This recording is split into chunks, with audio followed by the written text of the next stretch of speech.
All right, so feedback coming in here regarding the NFL stuff. What I find interesting is that I haven't heard anyone mention that the Lions were the ones to end Aaron Rodgers and Green Bay's playoff chances a couple years ago, followed by Rodgers leaving the Packers. I see Rodgers playing spoiler. That's from Key Largo Tony. I said that. So I am no longer scared of Aaron Rodgers. The Lions beat him in Green Bay the last 3 times that they played him. And I feel like the spell was broken. So I don't think there's anything magical about Aaron Rodgers and the Lions matchup that has me concerned. However, if essentially for all intents and purposes the Lions season comes to a close with a loss to Aaron Rodgers, that would particularly sting. You still are worried about Rodgers' magic against Detroit. Just, maybe I'm not going to say he's going to be 25 or 29 and go crazy, but, he has the capability of beating them. But maybe at the end, like he's done in the past. And I'm not talking about the Hail Mary. But what would bother you more? Because they've got 2 that would really sting left on the schedule. Aaron Rodgers or Ben Johnson. Or J.J. McCarthy. I don't think that's in the same category. I know. You know what's so funny? Ben Johnson I just want to let the audience know, when I sat down and kind of made this note that there are these 2 guys that would really sting, I said, and Stoney's going to mention somebody from Minnesota. And I couldn't find anyone that was in the same category. And sure enough, you did. I knew you'd do it, Stoney. Yeah, well, I'm kind of predictable. Yeah. Look, Ben Johnson's number 1 for a lot of fans. So, yeah, that would be the number 1 guy. In terms of? It would sting the most to lose to. Yeah. More so than Aaron Rodgers. More so than Aaron Rodgers? Yes. Yeah. More feedback here. Campbell historically sucks against good coaches. If he pulls this one out, I'll believe, but I don't think he will. That's from Aaron. Does he historically suck against good coaches? I don't know. Let's see. John Harbaugh is a pretty good coach. He beat him. Yeah. Why always wanted Is one? Kevin O'Connell a good coach? I think so. I think so. They swept them last year. McVay, I think he's 2-2 against. He's considered a good coach. Yeah. Kyle Shanahan a good coach? Yeah. They beat them last year. I mean, I don't know if the premise is accurate. I don't know. If you're waiting for a win over Pittsburgh to get on board, so be it. Yes. Mike Tomlin's a Hall of Famer. And if, often you can look at teams' records, and their records against the good teams aren't quite as good as their records against the bad teams. Gee, what a surprise. Yes. But it sounds like this guy's just waiting for a win over Tomlin. Mm-hmm. So, all right, time for another edition of Would You Buy the Powerball. The estimated jackpot has grown to approximately $1.25 billion. Here at the station, there is a pool of people that buy tickets, and both you, Stoney, and Kenny, who's doing double duty behind the glass today, you both get involved. You haven't done so yet, correct, Kenny? I have not, but I will probably next break. Okay. But Stoney, you never miss this. No, and I have one with my family too that I take care of. All right, so we ask you, if you win, would you buy? If you win, would either of you hire a chauffeur? Would you have a full-time chauffeur on your staff? I already have my wife. She does most of the driving. No, I don't need a chauffeur. You don't need a chauffeur? No, not right now. Okay.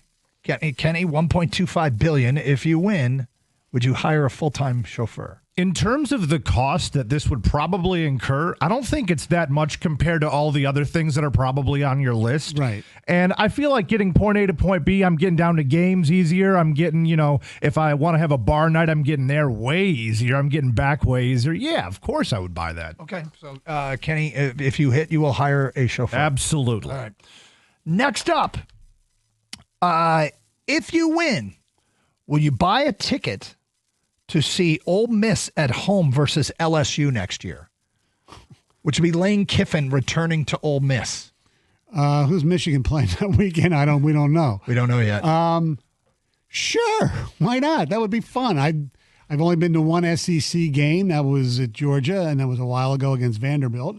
I hear the great things about the Grove, so Sure. The Grove, that'd be fun. Oxford, where Mississippi, Yeah. yeah. So you would go to that. Yeah. Kenny, would you buy a ticket to see Lane Kiffin and LSU play at Ole Miss next year? I would buy that ticket, and you know how I'm getting there from the airport? With my chauffeur. Well, yeah, I'd hire a car in a different CS.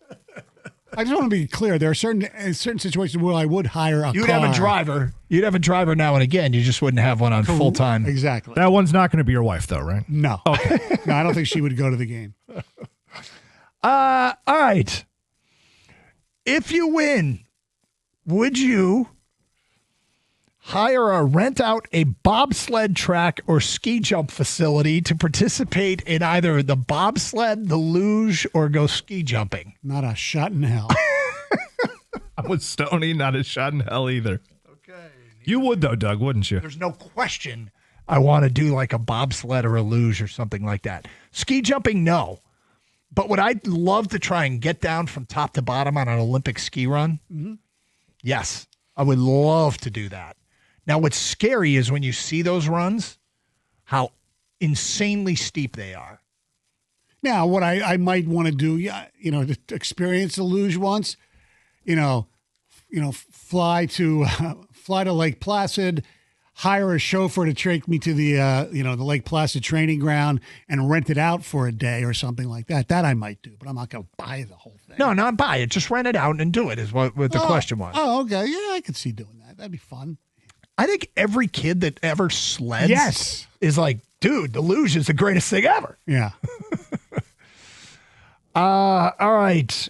If you win the estimated jackpot of the Powerball of $1.25 billion, would you build anything aside from a home or a vacation home? Is there anything that you would build or commission to be built? Wow. That is a great question. Because I know immediately something that I would pay to have built. But I don't buy the dream, so I'm not allowed to play along. I would probably buy like a big area that is definitely fenced in where I could just let the dogs run crazy. Okay. You'd have like your own personal dog park? Yeah. But a bigger area. Yeah. Okay. I might buy more homes, but nothing like that. Kenny, would you pay for anything to be built other than a home? Do you remember when, I think it was the Winter Classic, was on like Lake Tahoe or whatever, and there was mountains in the background and it was a beautiful setting? Yeah. I would commission an ice rink to be built in a scenic area outdoors like that. That would be sick. Well, Doug could do it because he used to have a ice rink in his backyard. Okay, so a couple things about that. The ice rink was a pathetic little postage stamp where small kids could skate in circles, and that was about it. That's good. It was better than nothing, but it was way tougher. I tell you what you don't realize. You don't realize how much pitch there is in your backyard until you try and make an ice rink. And you realize you have to keep building one side higher and higher and higher because it'll only freeze like in this one corner because there's a slant that the naked eye couldn't see in the backyard. But that's what I would have said. I'd have experts come in and build me a rink somewhere, like a full size with boards and goals, lined, red line, blue line, circles and all that, like a full rink. Have you heard about our engineer, Robbie, who has one for his son? He built one. I know that Robbie's a big hockey dad. It's absolutely. He showed me pictures. There's lights. He has a Zamboni. It's crazy. Wow, he's got a Zamboni. Wow. Yeah, like a little homemade Zamboni thing, but it's a Zamboni. You know what I would do? I'd buy and somehow get it built, an unbelievable piece of land for equestrian horses for my daughter, like a big facility. Oh, here you go. And next to it, because we don't have a real good racetrack in this state, a racetrack. So you could have the equestrian horses and you could have the Valenti horses. So he wouldn't have to go to Saratoga all the time. He could just go across the street. Stony Downs. Yes. I like Stony it. Downs. Stony Downs. Yes. Perfect. Now I'm hoping Stony wins. I want Stony Downs. Yeah. Those things keep failing. Yeah, but I won't. But you don't care. You got $1.25 billion. Right. Final thing, would you buy an indie movie studio? No. You have no desire to make any movies, any pictures, commission any documentaries? No. Star in anything? We've always talked about, what would be good 30 for 30s, but no. You're not going to go down that road. You don't want to become a producer of any kind? No, I don't. What about you, Kenny? I would not, but now now that I'm down the hockey rabbit hole, I'm wondering how much the cheapest minor league team I could purchase would be. Oh, like the guys on Spittin' Chicklets bought that would be gargoyles in Greensboro or something. That's what I would do instead of that. Yeah. What about you could be the next Danbury Trashers? You remember that team Yes, that was owned by with like that documentary? like a mob figure or something like that? Yeah. I would be a little less shady about it, but yeah, I would do that. I would, if I won today, I'm going to put an offer on this station. You're going to try and buy the station? Yeah. Maybe not the whole cluster, just this station. Just this station? Yeah. Stony ownership would be an interesting thing, that's for sure. Stonership. Absolutely. There it is, another edition of Would You Buy? Karsch and Anderson, 97.1.